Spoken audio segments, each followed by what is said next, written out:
Hi dear learners of English, greeting. This is M. Rahman and I welcome you to RSC classes of English language. Today our topic is models.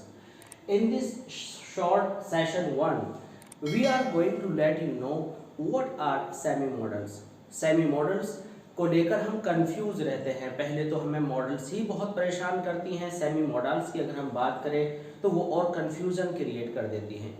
हमने जो आज model चुनी है जिस पर हम discuss करने जा रहे हैं और बहुत ही कम मिनट्स में आपका पूरा टॉपिक क्लियर हम कर देंगे। नीड जो कि अपने आप में नाउन भी है, नीड अपने आप में मेन वर्ब भी है और एक मॉडल का भी काम करती है। तो तीनों को हम कैसे समझें कि कहाँ पर नाउन है, कहाँ पर सेमी मॉडल है और कहाँ पर मेन वर्ब है, ये आज आप अच्छे से समझ जाएंगे। हालांकि हमारे लाइव सेशंस में मॉडल्स पर आपने सेशंस अटेंड किए होंगे और अगर नहीं किए हैं तो डिस्क्रिप्शन बॉक्स में जाकर के जब आपको लिंक मिलेगा तो वहां पर आप क्लिक करके उसको डिटेल में समझ सकते हैं। लेकिन वहां पर जो नीड को टीच किया गया था, वहां पर नीड को टीच किया गया था विद सम अदर मॉडल्स, जैसे मे है, माइट है, कुड है, ऑट टू है। तो यहाँ पर आज हम डिस्कस करने वाले हैं केवल नीड को। तो हम आपको बता दें कि नीड जो मॉडल है वो एक मॉडल ऑक्सिलरी भी कहलाती है और जो नीड है वह एक मेन वर्ब भी होती है। हमने आपको अभी बताया कि नीड नाउन का भी काम करती है, ठीक है। हम कहेंगे योर नीड इज प्रेफरेबल, तो यहाँ पर जो नीड हुआ ये नाउन हुआ, योर पॉजेसिव एडजेक्टिव है तो पॉजेसिव एडजेक्टिव के बाद नीड आया तो यहाँ पर ये नाउन हुआ। यहाँ पर ये ना तो वर्ब है और ना ही कोई मॉडल है। अब हम देखेंगे कि need as a modal auxiliary क्या काम करती है और मेन वर्ब में किस तरह से काम करती है। तो हम आपको बता दें, जब ये मॉडल ऑक्सिलरी होती है तो ये वर्क करती है किसका? हेल्पिंग वर्ब का। ये वर्क करती है हेल्पिंग वर्ब का। अपने आप में हेल्पिंग वर्ब क्या होती है? एक ऑक्सिलरी वर्ब होती है जो मेन वर्ब को सपोर्ट करती है और टेंस आइडेंटिफिकेशन में आपकी हेल्प करती है। अब यहाँ पर एज अ मेन वर्ब, अब एज अ मेन वर्ब को मॉडल में आप कैसे यूज करते हैं इसको भी हम यहाँ पर समझने वाले हैं।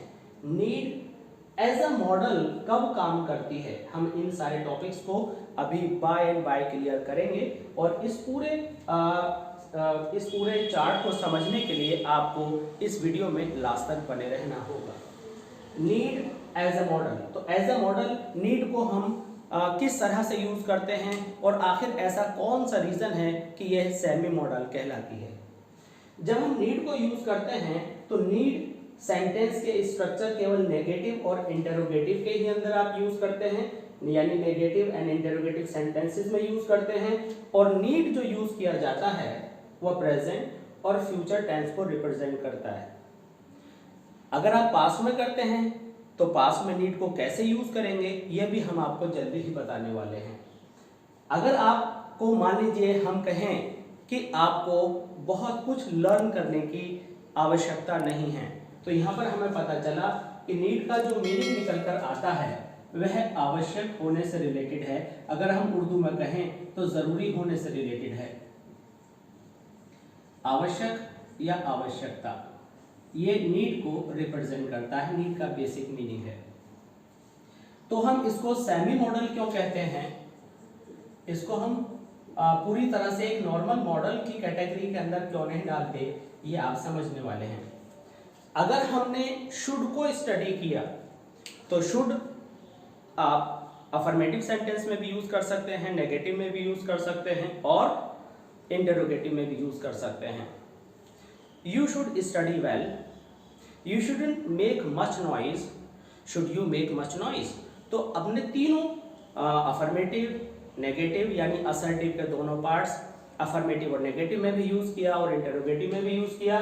लेकिन नीड के साथ ऑलवेज रिमेंबर कि जब भी आपका सेंटेंस हो तो आप नेगेटिव में और इंटरोगेटिव में ही यूज करते हैं। अब हमारे सेंटेंस जो होते हैं वो तो अफर्मेटिव में भी हो सकते हैं, यानी असर्टिव के पॉजिटिव में। तो फिर आप क्या करेंगे, तो फिर आप ये करेंगे कि नीड को आपको as a main verb use करना पड़ता है। ओके, तो नीड एज ए मॉडल को सबसे पहले समझते हैं। हमने कहा आपको परेशान होने की जरूरत नहीं है।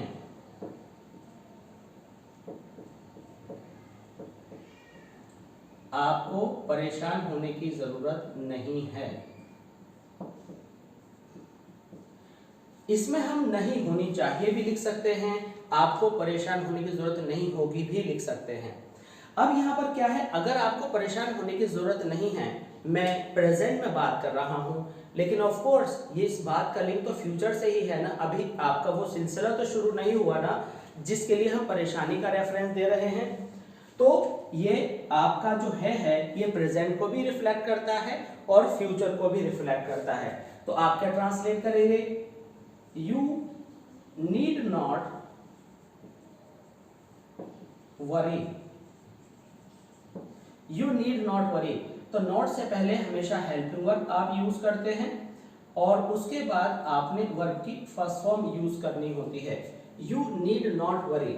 अब हुआ कि इसको इंटरोगेटिव कैसे बनाएं, तो इंटरोगेटिव बनाने में आप क्या करेंगे, नीड ही नॉट वरी। आपको परेशान नहीं होना है, आपको परेशान होने की जरूरत नहीं है, आपको परेशान नहीं होना चाहिए। तो आपको जो हिंदी के ये वेरिएशंस हैं, होना है, होना चाहिए, इस पर आपको नहीं जाना। आपको ये पता है कि इसमें परेशानी एज अ वर्ब आई है। अब आप उसे चाहे मेन वर्ब में यूज करें, चाहे एज अ मॉडल यूज करें, तो मॉडल यूज करेंगे तो नीड आपका यहाँ पर आ गया इंटरोगेटिव सेंटेंस के रूप में, और यहाँ पर आपका नीड आ गया कहाँ, दोनों में आपकी ऑक्सिलरी वर्ब है, दोनों में आपकी हेल्पिंग वर्ब है, यहाँ पर आ गया असर्टिव के नेगेटिव सेंटेंस में। ठीक है, इसको अभी हम देखेंगे। अब हम देखते हैं कि नीड मेन वर्ब के तौर पर कैसे यूज की जाती है। एग्जाम्पल के तौर पर हमने सेंटेंस कहा, उसको खेलने की आवश्यकता है,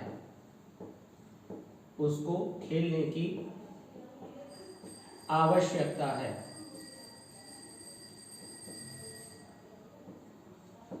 आप देखेंगे आप कि इसके अंदर न तो नेगेटिव शो करने के लिए कोई एडवर्ब आया है और ना ही इसके अंदर इंटरोगेटिव शो करने के लिए कोई एडवर्ब आया है। तो इस तरह के सेंटेंस को आप क्या कहने वाले हैं, इस तरह के सेंटेंस को आप कहेंगे कि भाई ये सेंटेंस अफर्मेटिव है। तो आप कहेंगे ही नीड्स। मॉडल के अंदर नीड जो होता है हेल्पिंग वर्ब का काम करता है। अब हेल्पिंग वर्ब तो जब आएगी प्रेजेंट इंडेफिनिट में, जब नेगेटिव सेंटेंस होता है, क्योंकि डू डज का यूज आप कब करते हैं, जब आपका सेंटेंस नेगेटिव या इंटरोगेटिव होता है। तो आप कहेंगे ही नीड्स। अब नीड्स मेन वर्ब पर आ गया, तो अब जो है खेलने के लिए आप क्या करेंगे, तो ऑफ कोर्स इसको इन्फिनिटिव बनाएंगे, he needs to play. Okay, आप इस सेंटेंस को जब नेगेटिव बनाएंगे तो आप इसको simple as taking structure of negative structure of present indefinite आप लिखेंगे he does not need to play. तो यहां पर हम नीड को as a main verb use कर रहे हैं और हमने इसको प्रेजेंट इंडेफिनिट मानते हुए डज नॉट को, नॉट आपका एडवर्ब हो गया, डज आपकी हेल्पिंग वर्ब हो गई, एक नॉर्मल प्रेजेंट इंडेफिनिट के टेंस की तरह से यहां पर यूज किया है। तो अब सवाल ये आया कि जब ये हमारा नेगेटिव सेंटेंस है तो क्या इस नेगेटिव सेंटेंस को हम मॉडल में यूज कर सकते हैं? ऑफ कोर्स कर सकते हैं। तो हम इसको क्या लिखेंगे, हम इसको लिखेंगे ही नीड नॉट प्ले। तो यहां पर आप क्या देख रहे हैं, यहां पर आप देख रहे हैं कि नीड नॉट से पहले आया तो हेल्पिंग वर्ब हो गया, और हेल्पिंग वर्ब ही आपकी मॉडल ऑक्सिलरी होती है, नॉट आया और ये जो इन्फिनेटिव था ये आपकी मेन वर्ब में चेंज हो गया। तो नेगेटिव आते ही जो नीड है अपने फंक्शन में आ गया एज एन ऑक्सिलरी वर्ब, और इसको आप ने चाहे मॉडल में बना लेना है, चाहे आप हेल्पिंग वर्ब को यूज करके एक नॉर्मल स्ट्रक्चर में बना सकते हैं। But in case your sentence is in positive assertive, I mean in affirmative sentence, then you will translate your sentence only and only in form of needs as a main verb. जब need को आपको main verb की तरह से use करना होगा। Okay, तो आप चाहें तो नेगेटिव और इंटरोगेटिव सेंटेंस को चाहे आप एज अ मॉडल यूज करके नीड को यूज करें, चाहे मेन वर्ब करें, वो आपकी मर्जी है, लेकिन अफर्मेटिव सेंटेंस में तो मेन वर्ब ही यूज करना पड़ेगा। इसके बाद हमारे पास है कि नीड की पास्ट फॉर्म क्या होती है। जैसे कि आप शुड का शुड हैव करते हैं पास्ट में, और टू का और टू हैव करते हैं, और मस्ट का मस्ट हैव करते हैं। इन द सेम वे आप करेंगे नीड हैव। अब ये सुनने में थोड़ा सा ऑकवर्ड लगता है, लेकिन अगर फैक्ट है तो फैक्ट तो फैक्ट ही है। हम कहेंगे उसे खेलने की आवश्यकता नहीं थी, उसे खेलने की जरूरत नहीं थी। अगर हम उर्दू में कहें तो नहीं थी। ओके, अब यहां पर थी जो आ गया, इसने नीड को पास्ट में कर दिया, तो हम इसे लिखेंगे ही नीड, सॉरी डी यहां बनेगा, ही नीड नॉट हैव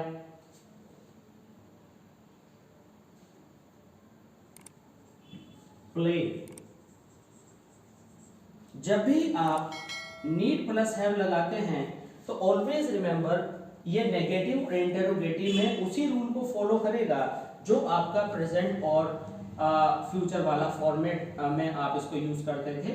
तो नीड नॉट हैव, और जब आप नीड नॉट हैव यूज करते हैं तो of course you will use third form of the verb.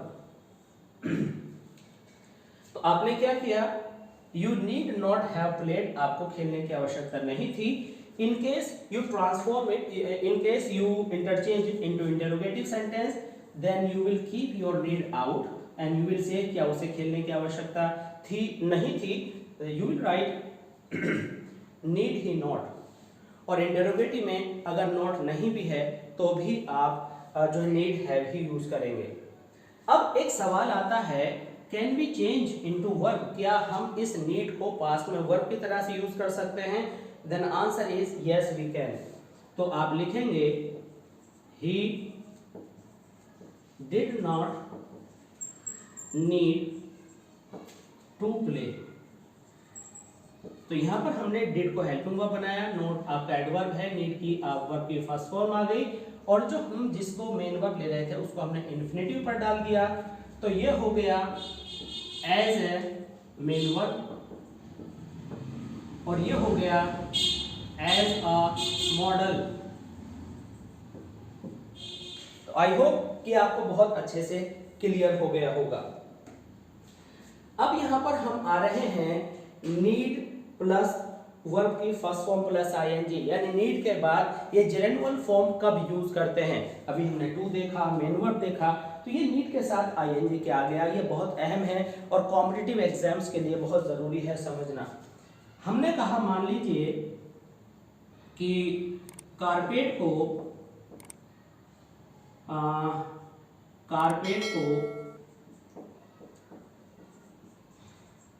साफ होने की आवश्यकता है, कारपेट को साफ होने की आवश्यकता है। ओके, तो आप क्या करेंगे, हम लिखेंगे कारपेट नीड्स। अब यहां पर जो नीड होता है ये आपका मेन वर्ब होता है। अभी हमने बताया कि अफर्मेटिव सेंटेंस में जब भी आप नीड को यूज करते हैं तो अफर्मेटिव सेंटेंस में नीड मेन वर्ब की तरह से यूज होता है। तो कारपेट नीड्स क्लीनिंग। अब हमने अभी थोड़ी देर पहले एक सेंटेंस बनाया था जिसके अंदर हमने to plus needs to do, needs to play करके बनाया था। तो यहां पर फिर आईएनजी क्यों लिखा? देखिए, जो कारपेट है ना, this carpet is not in itself a subject. Carpet को साफ कोई और करेगा, तो कारपेट अपने आप में ऑब्जेक्टिव केस में है, ऑब्जेक्ट है। ओके, कारपेट खुद क्लीनिंग नहीं करेगा, कारपेट को कोई और करेगा, यानी यहाँ पर बाय समवन, तो ये हमने मेंशन नहीं किया, हमने स्ट्रक्चर दिया एक्टिव वॉइस का। तो जब भी यहाँ पर ऑब्जेक्ट आए तो आप नीड को according to the tense, need, needs, needed, will need, have needed, कोई भी टेंस में यूज करेंगे और आगे हमेशा आईएनजी लगाएंगे। जब आपका सब्जेक्ट कोई नॉन लिविंग है या एज एन ऑब्जेक्ट आपने यूज किया है, या अगर आपका कभी किया है, ये यहाँ पर फिनिश है, अगर आपका सब्जेक्ट एक्चुअल में डूअर है, जैसे मैं कहूं I do not need to repeat the sentence, तो यहाँ आई एक्चुअल में टीचिंग कर रहा है, तो ये आपके लिए यहाँ टू लगेगा, और कारपेट क्लीनिंग नहीं कर रहा है, इसलिए आपने आईएनजी लगाना है। आई होप कि ये पूरा जो शॉर्ट सेशन है नीड पर बेस्ड था, ये आपको बहुत अच्छा लगा होगा। इस तरह का सेशन दूसरा बेस्ड ऑन डेयर आपके लिए जल्दी ही हम अपलोड करने वाले हैं। इस तरह के सेशंस के लिए बने रहिए हमारे साथ, और प्लीज़ अगर अभी तक इस चैनल को सब्सक्राइब नहीं किया है तो सब्सक्राइब कीजिए, बेल आइकन को हिट कीजिए, लाइक कीजिए एंड शेयर कीजिए, और मिलते हैं जल्दी। Thanks for being with us, thanks a lot.